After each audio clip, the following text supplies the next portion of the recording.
Is it rolling? Oh, wow. Excellent. Great. So there are mostly familiar faces here, but I want to do one round of names just to make sure that I have everyone's name. Can we start with you? Josh. Josh? Great. Where are you from? From here. From here? Wonderful. Great, Josh. Jonathan? Jonathan? I think we met last year, or maybe the year before. Great to see you again. Yeah. Jonathan. Great to see you again.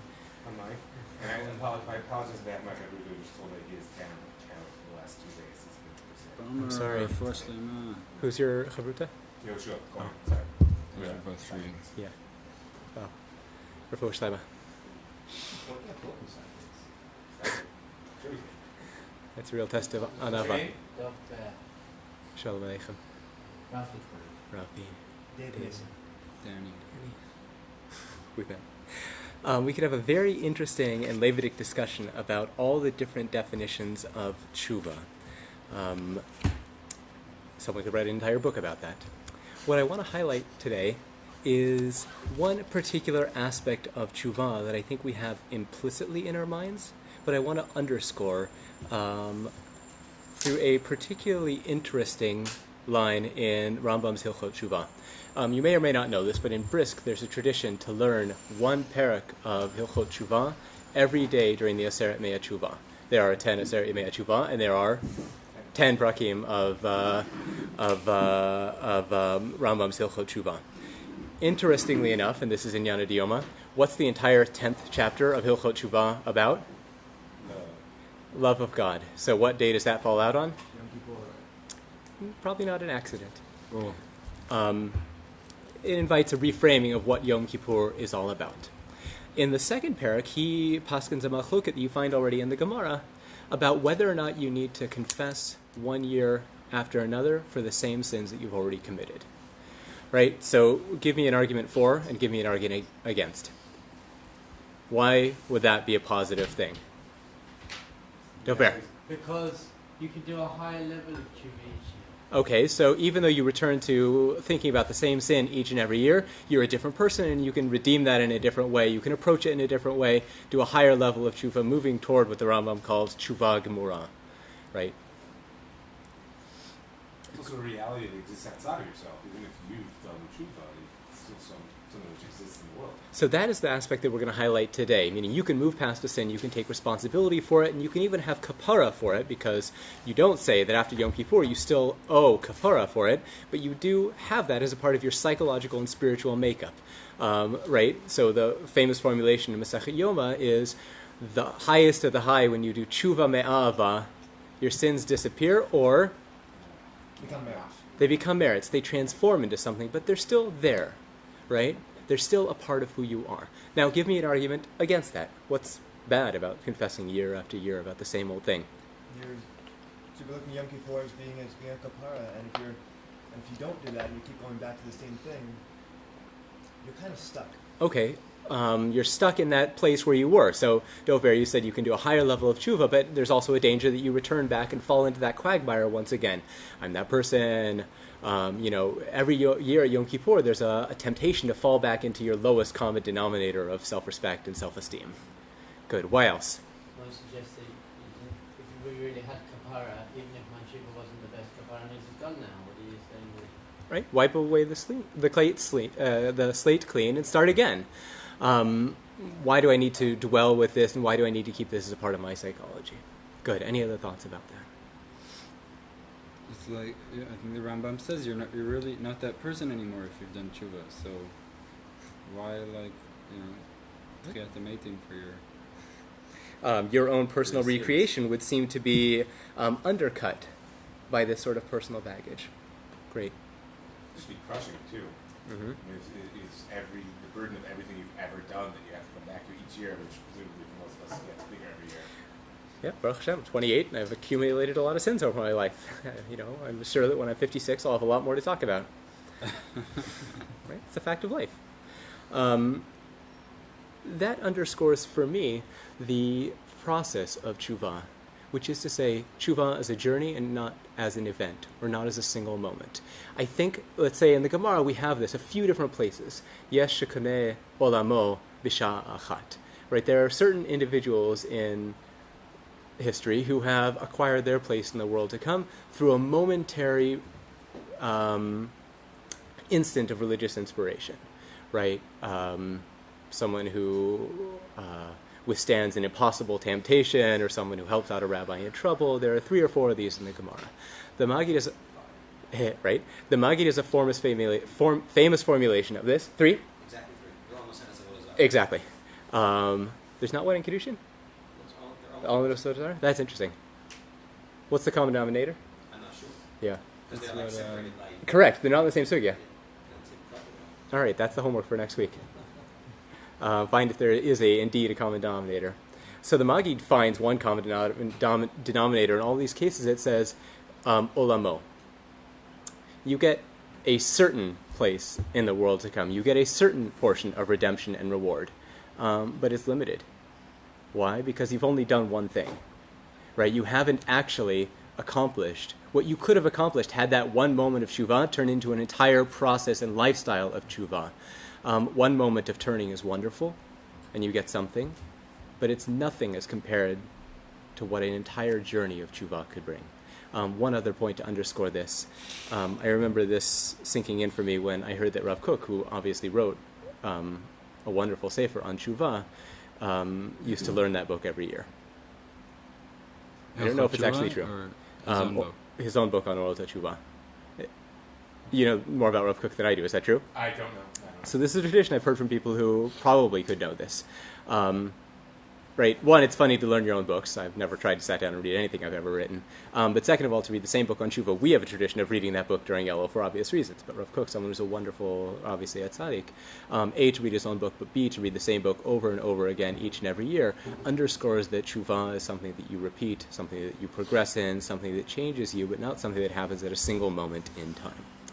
So I brought 2 texts that deal with that, and a third text, which I doubt we'll get to, but I wanted you to have time for anyway, have on your reading list anyway, is about why you fast on the 10th of Tishrei and why you eat on the 9th. The Mor Einayim, who, if you guys know anything about Hasidut, was a disciple of the Maggid.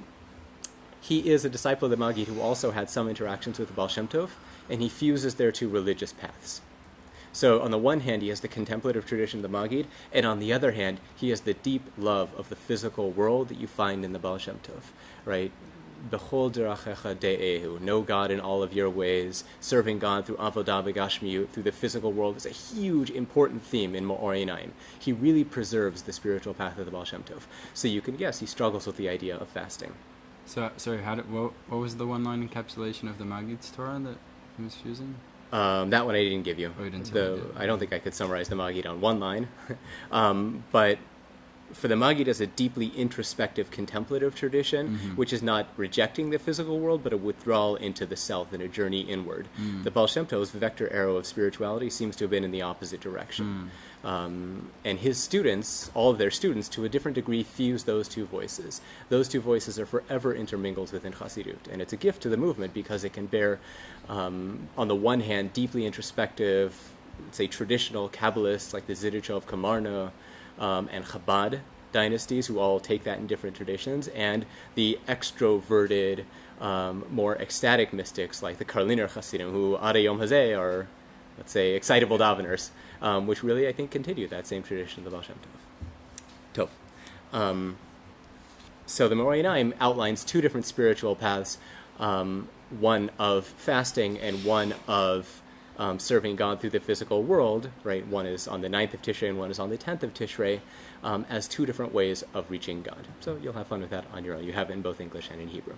The first text that I want to start with today is from the Torah Zahav, who is Binyamin of Zalosh, who is a Talmid of the Maggid, who doesn't seem to have taken an active role in the spreading of Hasidut. He isn't like Levi Yitzchak of Berdichev, getting up in shul and giving a Hasidic drasha, and getting thrown out of Pinsk, which Levi Yitzchak does.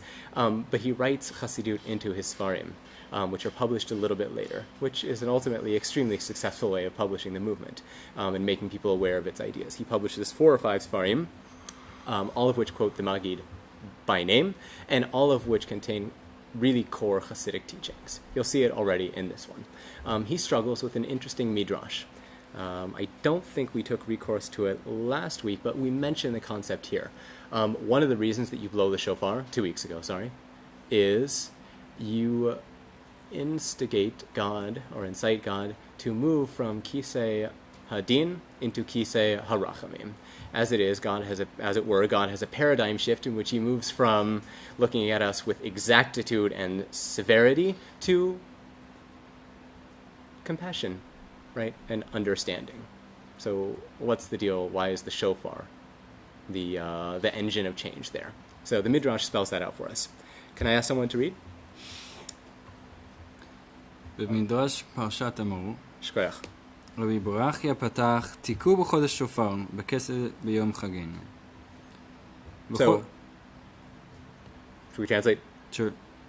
In the Midrash of Parshat Emor, Rabbi Barachia says, blow the shofar on the month, I guess on Rosh Chodesh, for the time of our Chag. Yeah, the time of our holiday. And how do we know that this is Rosh Hashanah? Exactly. So Kaseh here being read as Mechuseh, hidden. The month there's only one holiday that happens on Rosh Chodesh, and that's when it starts, right? Hanukkah overlaps, but that's different. And that's Rosh Hashanah. Great. בחודש זה תחדשו מעשיכם בשופר. This month you will renew your deeds through the shofar. החודש הזה שופר מעשיכם. So already you can hear Chodesh, right? Whenever you hear Chodesh in the world of Hasidut, you should hear Chadash, Chadshut, renewal, transition, transformation, change. There's a second level of wordplay here. HaChodesh Hazeh, I guess I would punctuate this shofar. He doesn't have leshaper in the PL, but that's what he means. Improve. Right? Like shipur. Right? Improve your deeds. אמר להן הקדוש ברוך הוא לישראל, אם שיפרתם מעשיכם, הריני נעשה לכם כשופר הזה. If you've done this hard work and you've improved your deeds, I will become for you like a shofar. Meaning? מה השופר זה מכניס בזו, מוציא בזו, כך אני עומד מכיסא הדין ויושב על כיסא הרחמים. והופך לכם מידת הדין למידת הרחמים. So just as the shofar begins in a very small place and enters in a big place, so too will I get up from kisei hadin and sit on kisei harachamim, the seat of compassion. Matai. מתי בחודש השביעי. In the 7th month. Very nice. Okay, so struggle with that a little bit and tell me if that makes sense.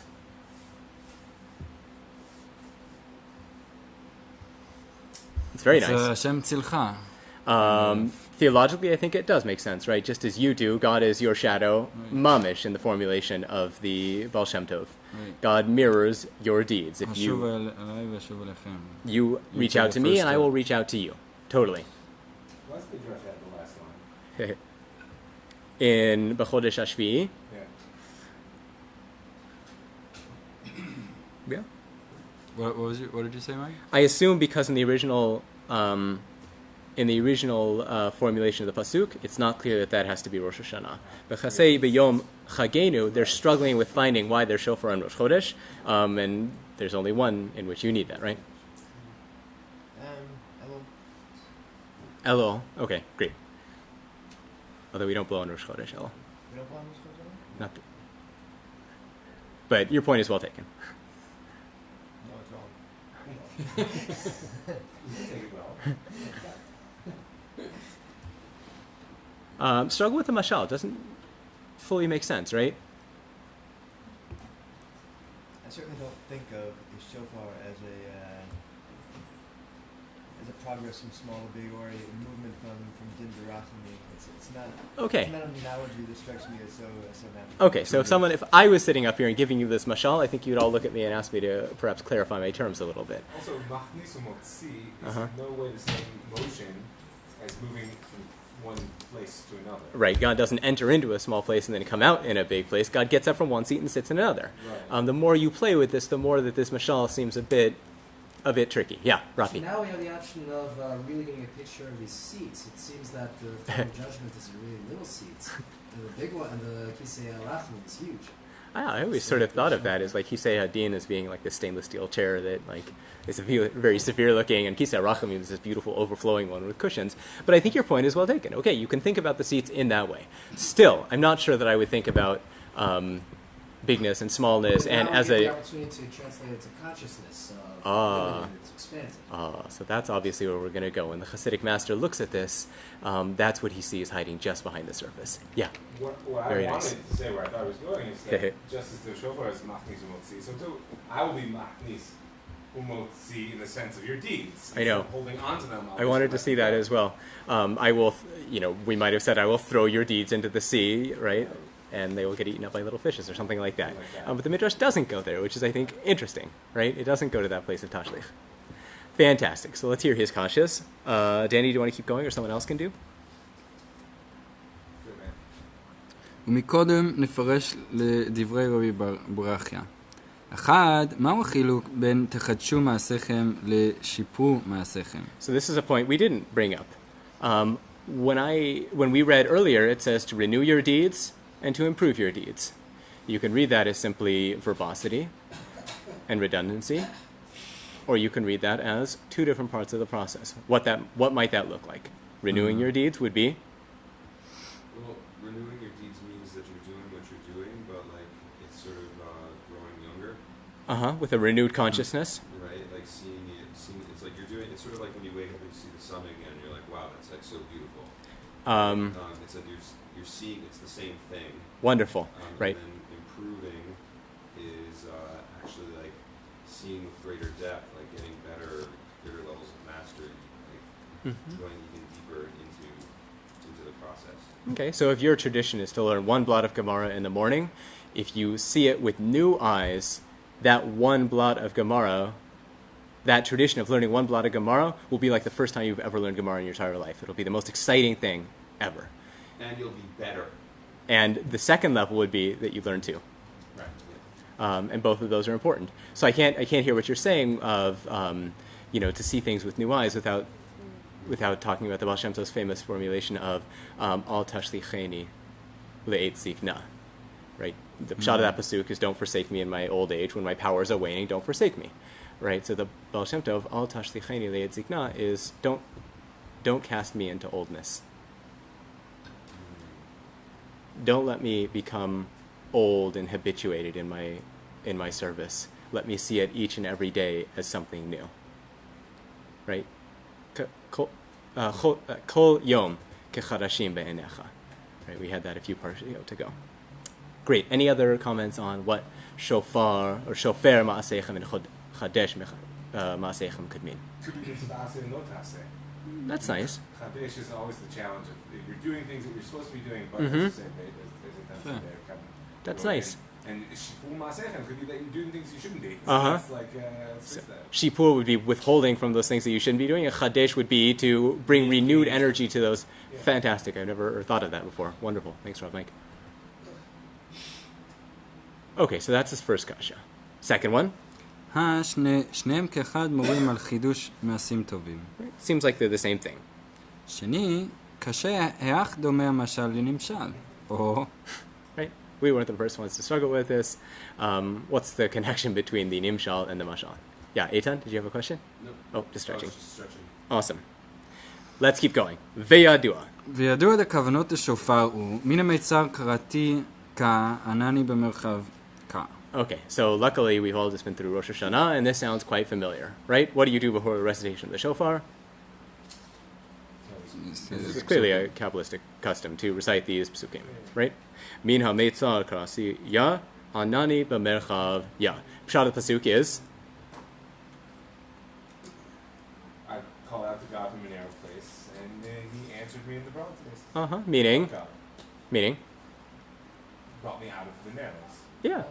Probably Salvation. either Mitzrayim mamish or something like that, or let's say a constricted and tight place in which I'm really in a jam. I think that works well. And He has answered me by bringing me into a place of freedom, right?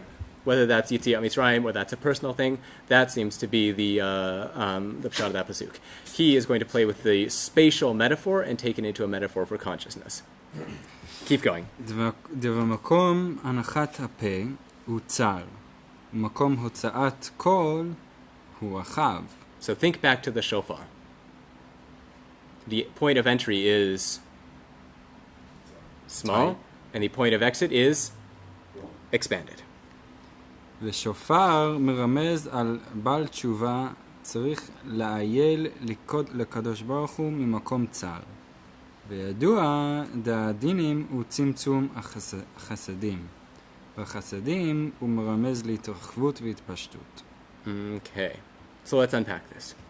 The shofar alludes to the Baal Tshuva, someone on the pathway to tshuva. How? Because they shift from dinim, which is a place of constriction, that's what he's saying, or of constricted chasadim. Okay, but more precisely. The path to God is through going up into the narrowness. It's through embracing the narrowness and entering into that. Ayel, I think here is drawing on the Aramaic of likanes, right? To enter into the service of God, or enter into a relationship with the Ribono Shel Olam, is precisely through those. Yeah, which is what? Partially those are circumstances outside of your control, but partially those are the constricted places within yourself. That's what he's talking about. I think also probably the judgments, if you're any culture at some point is making a judgment on themselves. Exactly. They're saying these are the things that I just don't need to do anymore. Absolutely. And then where do you go? To the chasadim. To chasadim, to a place of expansion, to a place of rachamim, to a place of expanded consciousness. Is this true? It can be. I mean, I've had plenty of experiences of God that I would say are out of chesed and are entering into the service of God out of a place of total love. But I was thinking about your opposite, which I've known plenty of Bali Tshuva who actually get stuck in a very narrow place. Absolutely. And that's a very, very dangerous place to be. Here, those difficult places, or those moments of lapse, or those moments of constricted consciousness, are valuable because they provide an opportunity for transformation and change. You have to move past them. Now we'll see whether or not you move past them in a way that lets you forget them, right? Forgive and forget, or if you move past them with that moving into the expanded consciousness, all the while bringing those experiences with you. Because you might think, machnis bazu, umotzi bazu. You move in here and then you come out as a totally different person with no relationship to that person you were in the past.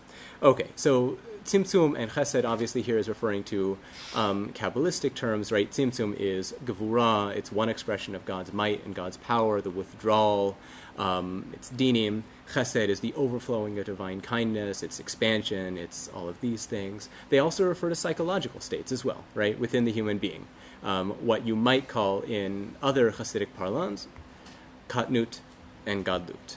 Katnut demochin and gadlut demochin, which again are Kabbalistic terms that they've taken and redefined in slightly different ways. What's katnut? Smallness. Meaning? What's the question? What is katnut? Someone take me into the realm of experience and tell me what katnut would look like. Smallness of mind. It can be resistance. Good. There's something about myself which I'm... That's tzimtzum, and it's very, and gvura, and its very nature is resistance. Right. There's an atomization that you look at things divorced from their context. Okay. And see through them and sort of articulate it. Right?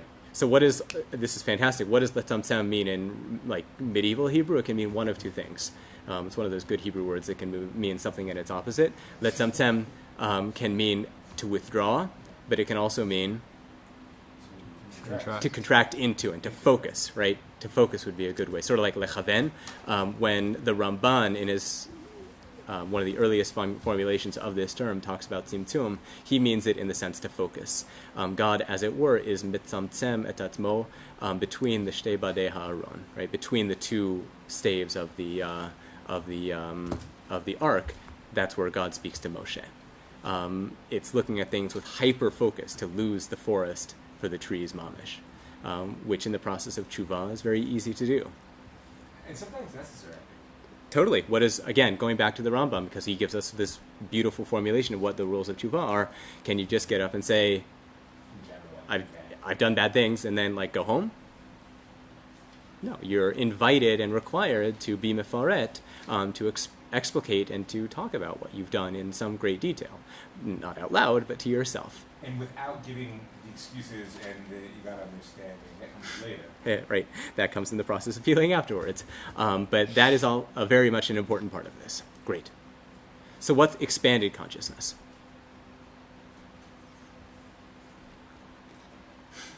We all know it when we see it.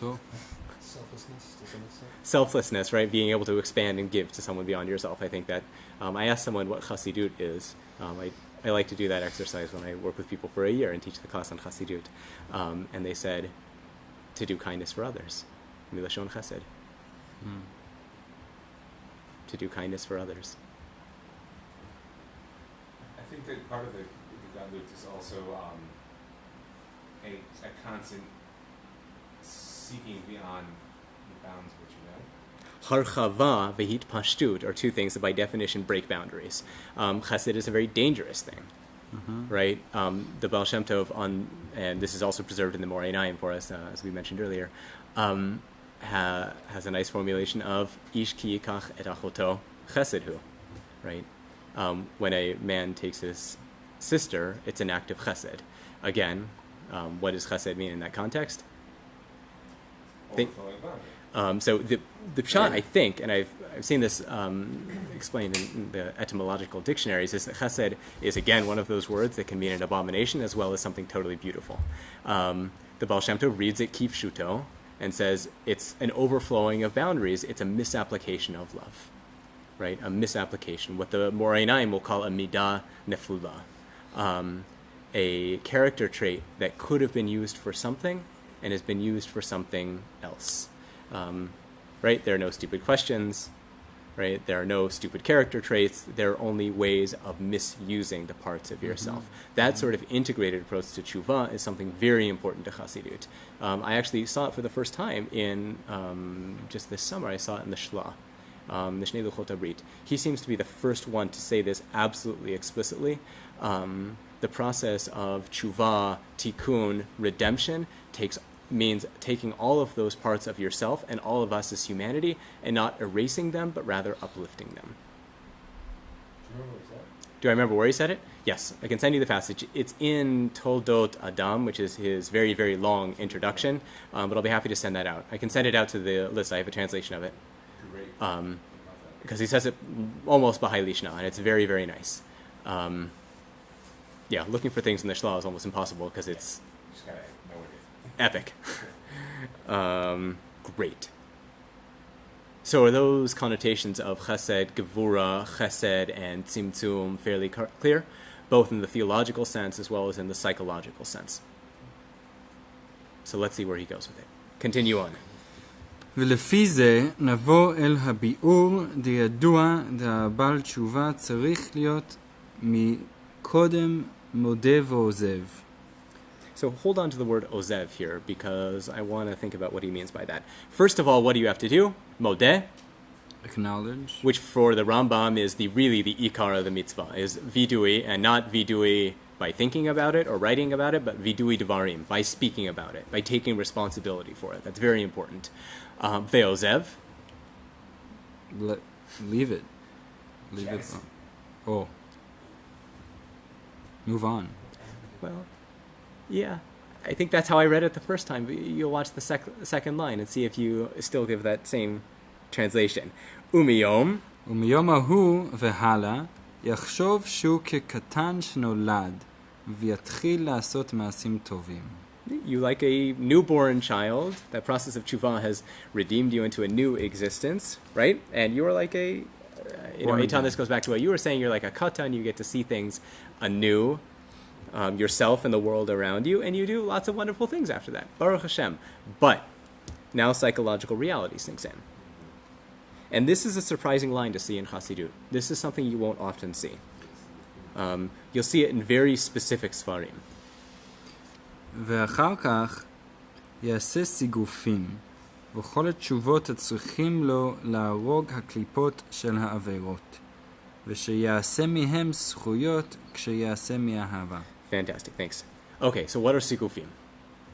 Ascetic practices? Ascetic practices. Anyone ever read Reishis Chochmah? It's not a barrel of laughs. Between the, let's say, 16th century and the 19th, 18th century, there's an explosion of Hasidic practices in Eastern Europe. This is actually an old Ashkenazi tradition that goes back to the 11th century with Sefer Hasidim and before, but even perhaps more so afterwards, in the wake of the Crusades. There is a strong tradition in Europe, moving from Ashkenaz and going east, of asceticism, right? Which means fasting, but what else does it mean? Hitting yourselves on the head with a board. Okay, yeah, like that scene in Monty Python is not coming out of nowhere. That scene is coming out of something that is true in both Christian Europe as well as in Jewish Europe. Really? The Jews picked that up too? Yeah, self-flagellation, mortification of the flesh in the deepest sense. You're having... I'm sorry? You're not allowed to destroy your flesh, but you're allowed to... They did. Yeah. You're not...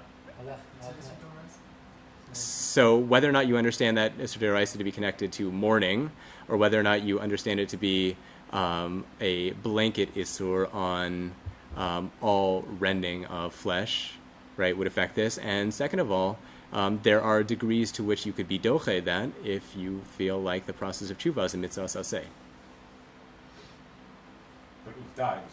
But uvda was being done. And not by Amaratzim, right? There are still traditions to this day of flogging one another on Yom Kippur or on Erev Yom Kippur. So Chabad does this, right? Symbolically. Do they do it with any sort of vigor? Right. So now it's entirely symbolic. You touch someone a few places on the back with a leather belt. That didn't used to look that benign, right? So, and certainly amongst the popular culture, this is very, very, very, very well ingrained in Eastern Europe. You're having a problem with taivas. What do? Go roll around in the snow, which Baruch Hashem, there's a lot of it in Eastern Europe. You're having a problem with anything else, roll around in briar bushes. Right? These are actually penitential practices. You have done X sin, you have to do Y number of fasts. Ever since Kabbalah Ta'ari, there are an ever-expanding, let's say, chart of different sins and what the accompanying number of fasts are. And if you do 2 fasts in a row, so then that counts for X, it's actually quite complicated. You have to also say Hail Marys, or that's different? That's slightly different. But as a scholar of ideas and the historical intertextuality between these two different traditions is impossible to avoid. So I understand where that comes from in Christianity. Where's that coming from for us? Where does it come from? It comes from Hasidei Ashkenaz, who say, God, they look at the Torah and say, this is wonderful, but God must ask more from me. That's too much open space. Yeah, but it's the way of Torah is just, you don't flow any bread and stuff, so you just take that a bit further. Yeah, so, there is that element in rabbinic theology and in rabbinics. You don't see it often. Rabbis are almost always married, except for those who are not. They fast sometimes, except for the ones who fast a lot, right? It's there, but it's muted. And you see it really explode in Ashkenazi pietism. Actually, those of you in the Second Tanit, you'll see that there's the definition of yichidi. Mm-hmm. There are certain people who are charged with a greater responsibility to be ascetic in that sense. These are the ones who fast first before anyone else. Right, but then there's also the notion of, we should always see ourselves as, anybody who feels himself capable should see himself as such a person. So you have both strands. Absolutely.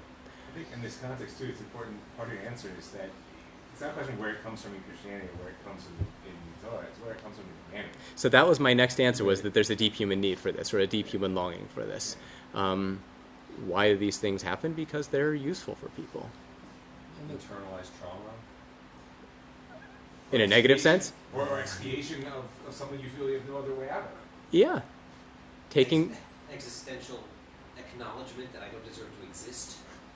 Right, but that's the thing. I'm just thinking about the brutality of the for example, the Crusades, and the traumas that Jews constantly experience. And if you're like little kids told over and over again, you're bad and you deserve this, you're bad and you deserve this, you're bad and you deserve this, right? So then, what are they going to do? They're going to if they internalize realize it, they're going to start whipping themselves. Knew So- anybody paying attention during sleepless this morning?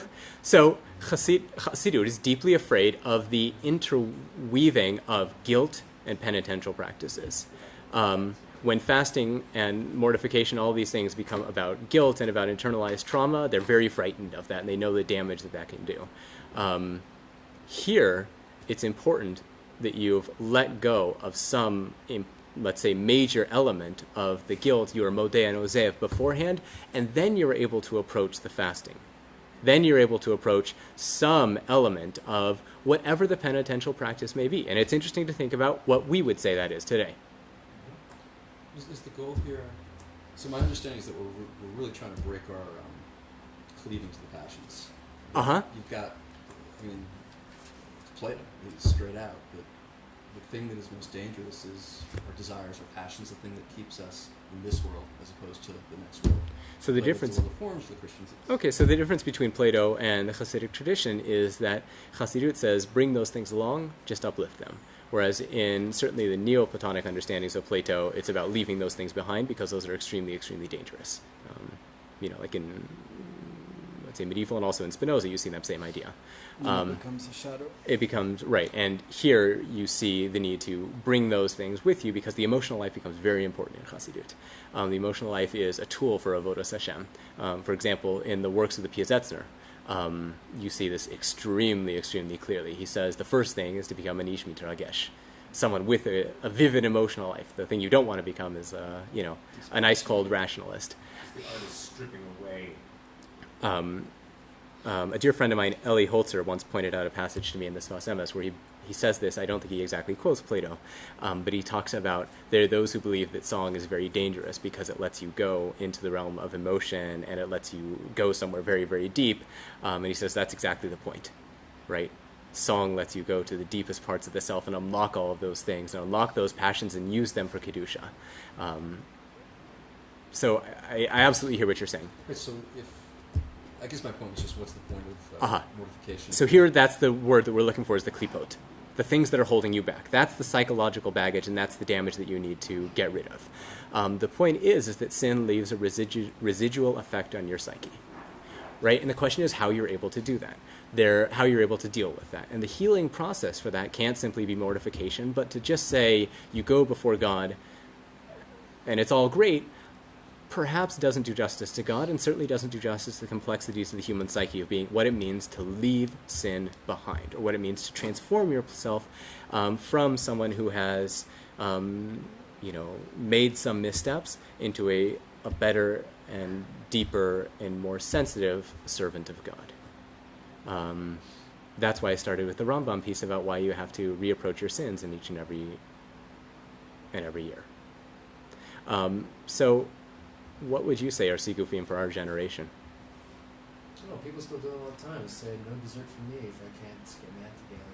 So I think that that's important, right? Fasting is something, I was studying at Mechon Hartman last year in a Beit Midrash that is secular and religious. And one of the people there did an entire unit on fasting and secular culture and whether or not fasting has a deep psychological validity for humanity as a whole, or whether it's something that's just innately religious. But look, I think that that's a very important and very deeply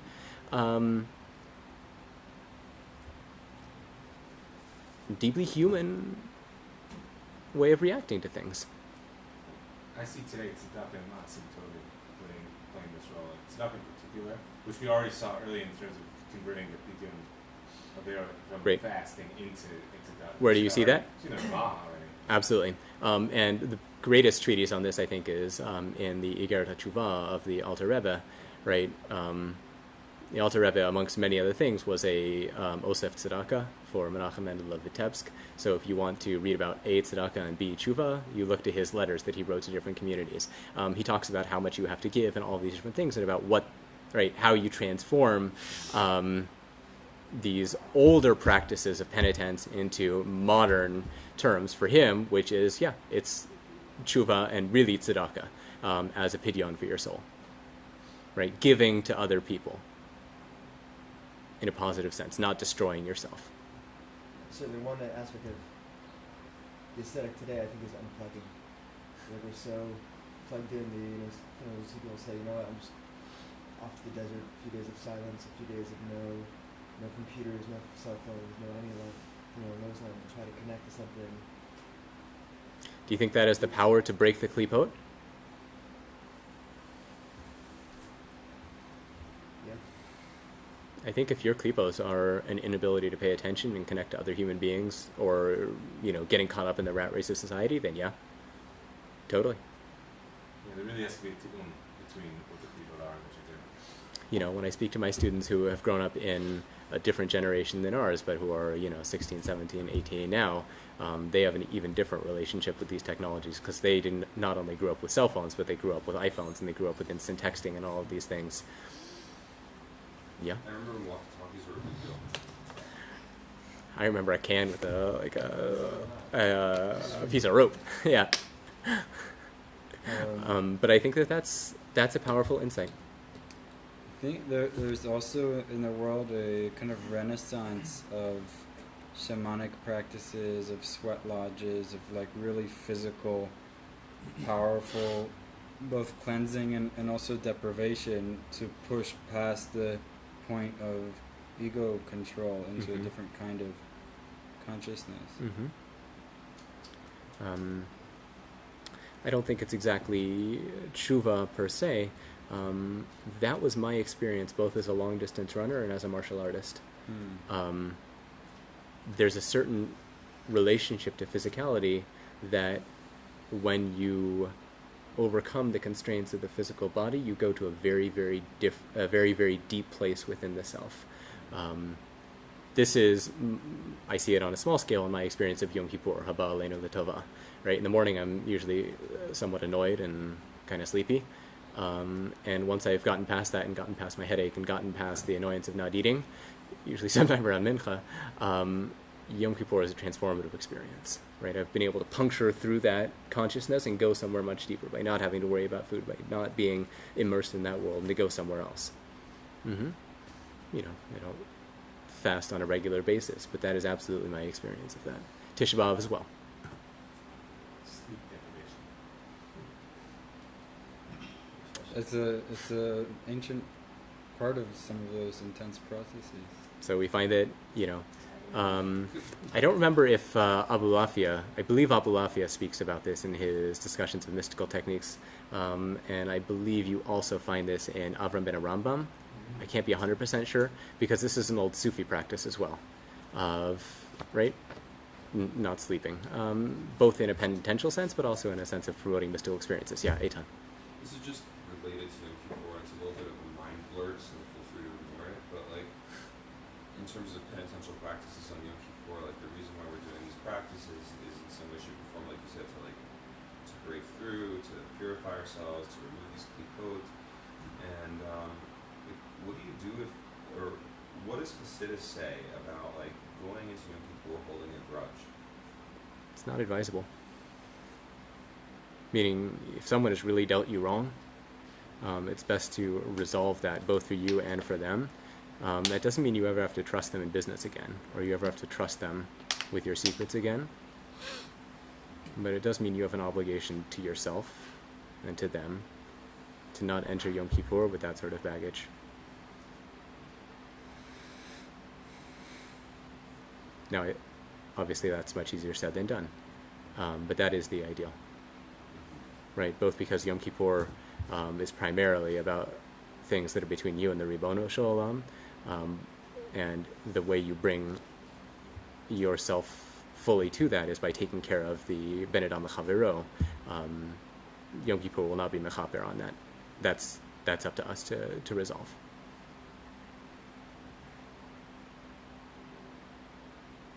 So let's continue.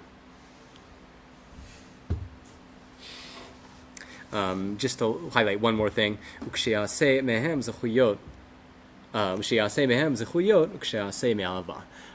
I don't think it's a mistake that the order is thus.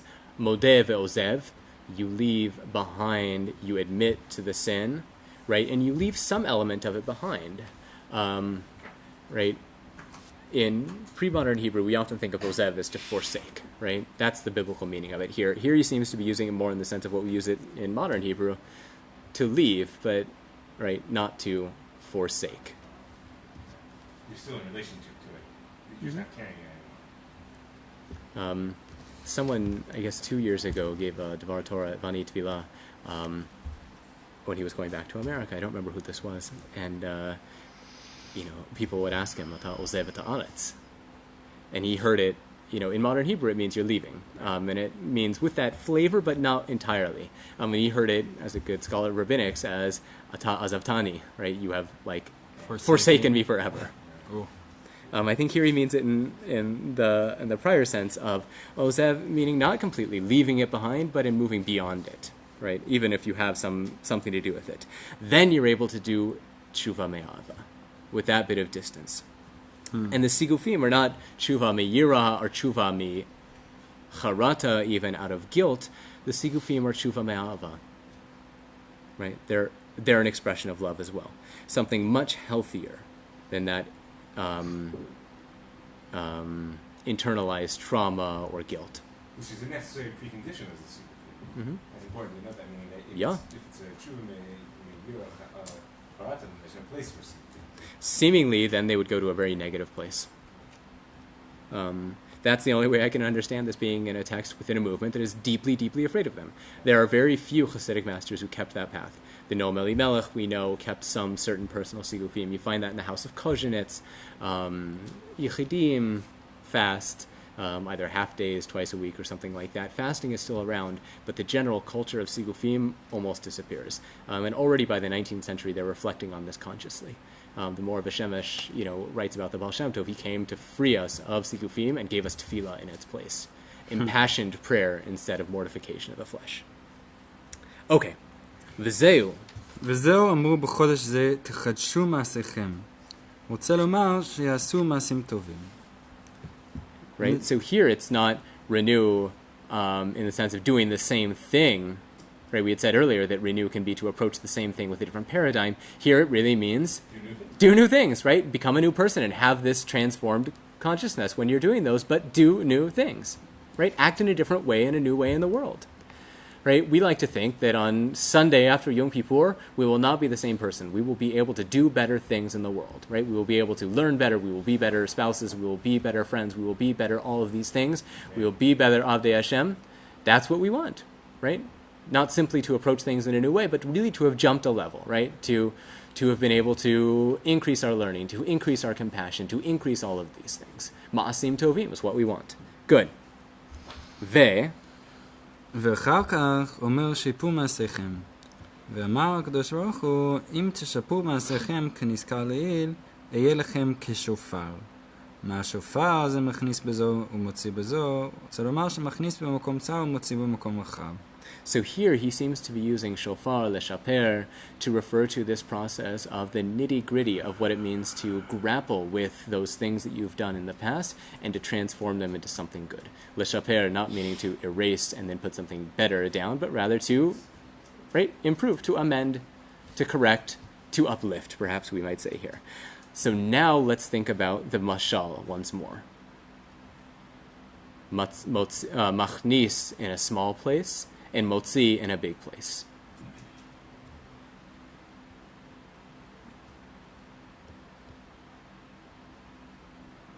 I mean, you give a hint at it when using the term nitty-gritty. You.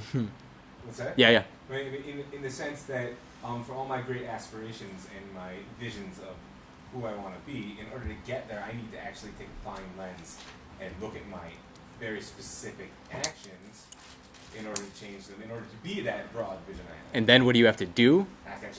Great, exactly. You have to not cut them off and leave them behind, but take them with you, hopefully, in an improved sense. Fine-tune them and do that nitty-gritty work, which means starting from a very focused and contracted and small place, because it hurts, because it's ugly, and because it's focused, and because that leads to an expansion.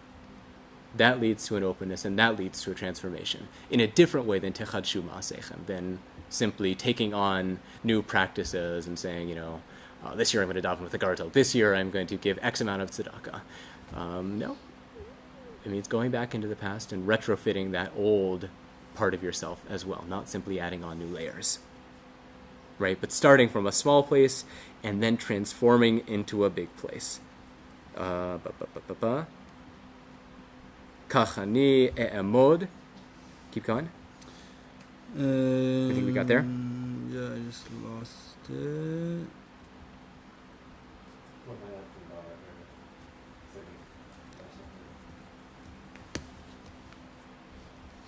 כך אני אעמוד מכיסא דין שהוא מקום צר, דהיינו צמצום, כי כל דין הוא צמצום, ואשב על כיסא רחמים שהוא התפשטות החסדים. So here, I think we're hearing what Danny said earlier about Hashem Tzilcha in a fairly profound sense. As it were, when you are looking at yourself from a place of din, when you are looking at yourself in order to do those nitty-gritties and in order to do that sort of very basic, fundamental retuning of yourself, God is also looking to you at that way. But you don't stay there. And when you move to the place of expanded consciousness and compassion and transformation, so too does God join you there.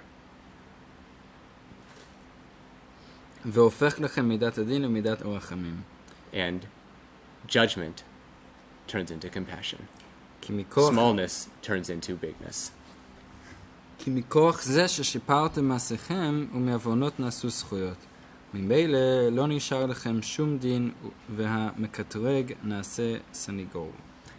So this is not a ontological statement about angels being transformed, bad angels being turned into positive angels, but a psychological insight about the transformation of negative experiences, negative character traits into positive character traits and positive experiences in the future. Good. Let's just finish this one up, and I'm going to give you a few other ideas to chew on. Yeah. Veshapir. ושפיר משל דומה לנמשל, שהמקום צר של שופר הולך ומתרחב. כך מידת הדין עצמו יהיה הולך ומתרחב. עד שיעשה כולם רחמים. מתי? בחודש השביעי שהוא עת דין, שמילאו תחת לראשי. Smolo tachat l'roshi. שמאלו תחת לראשי. And what's the last part of that pasuk? And God's left hand, God's judgment, is supporting me and cradling me, but holding me at some sort of a distance. And and his right hand is embracing. His right hand, chesed, is embracing me and holding me as tight as can possibly be. Right? It's a beautiful image, and even in the pshat. But when you get left and right in kabbalah and Hasidut, these become states of consciousness as well. Right? Left, din. This is my left, not your left. Tzimtzum, right? The process before the shofar, right? The improvement, the focus, and then chesed, which is the embrace, which is the love, the teshuva me'ava that comes out of that, which is the transformation of consciousness, moving from a very small place into a very big place, moving up a place of constriction, being bound and being unable to grow, to a place of expansion, transformation, and enlightenment. If you turn over the text that you have in front of you, I'll give you the piece from Mvasar Tzedek on one foot. He quotes a tradition from Levi Yitzchak of Berditchev, in which he reads Nosei Avon in a very, this is already on the footsteps of the Gemara, in a literal sense. Nosei Avon, not bearing in the sense of being able to deal with the fact that we are sinning, but God takes it upon himself. He quotes a Gemara in which God regrets having made certain things. So God can, as it were, take upon himself our sin. What's the obvious kasha? If the ideal is to make from your averot zechuyot, to transform, right? I need my sins. I need to be able to work with that. And that's where he runs with it.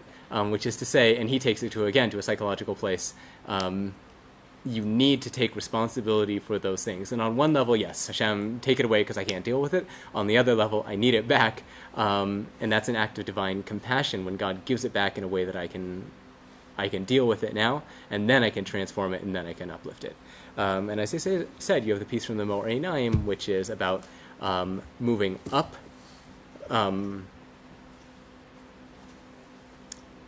One thing in my own translation of Hasidic text that I've gotten from my teachers is that the vertical metaphor sometimes obscures more than it helps. because, right, God is not up. Oh, okay, God is up, but also God is within, God is there, God is everywhere, right? We're not only in that place.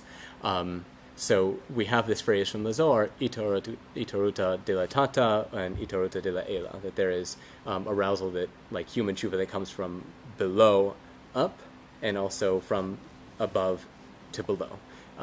Think about that also as processes from outer to inner and inner to outer. There's a process of tshuva where you move from the external physical world. This is the 9th of Tishrei, where you're having a Levitic Yontif meal, outwards in. And there's also an experience of tshuva where it erupts from the innermost place of your consciousness and moves outward. And that's Tisha B'Av, where you don't have to bring things in because you are not menutak, you're not removed from the physical world, but you're able to take a full journey inward, unlocking that place within yourself that then moves from the inside out.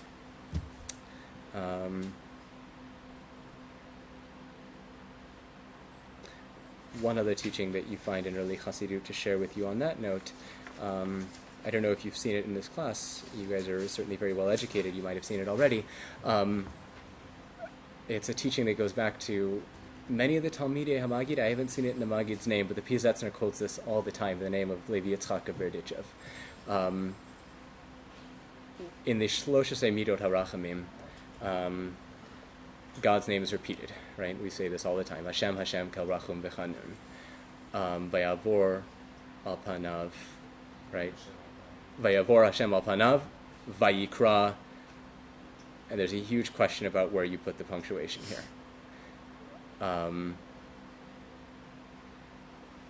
The Gemara already, I think the Tosfot and perhaps even the Gemara, I think it's in the Gemara.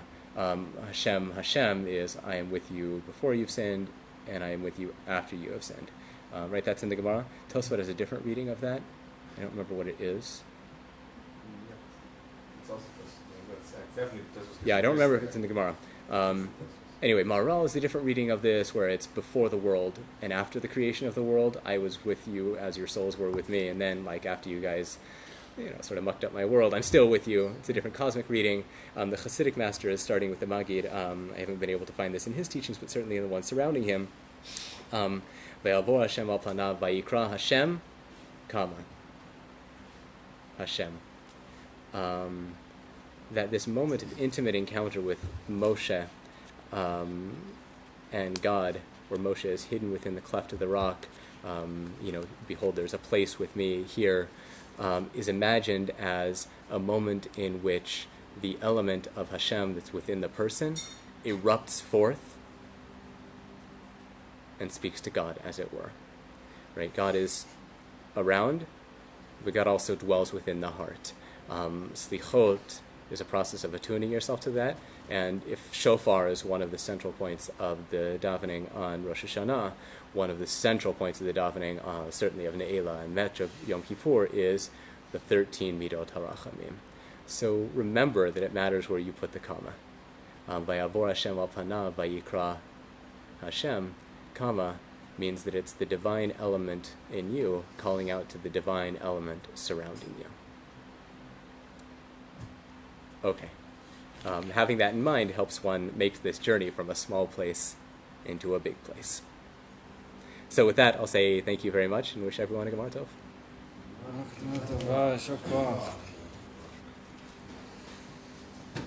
Got some leftover cookies here from last night. Everyone